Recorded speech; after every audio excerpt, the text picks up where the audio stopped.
Today I am talking about something special, Caterpillar stocks. Here you can see these stocks traded at this moment $837. In the last few days these stocks give approximately lose 9% market valuation. In the last 1 month these stocks lose approximately 10% market valuation. In the last 6 months these stocks gain 8% market valuation. In the last year to date these stocks give approximately 40% gain.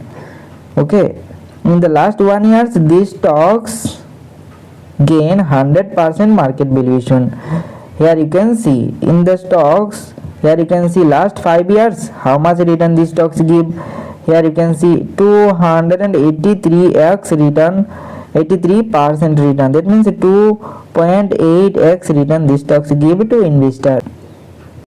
Hey, I am not telling you to buy or sell these stocks, I just break down the numbers so you can decide smarter. In the last whole return, here you can see these stocks make 29,700%.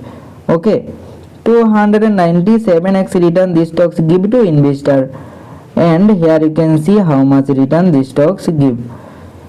Always do your own research before investing. Follow for more US stocks breakdown.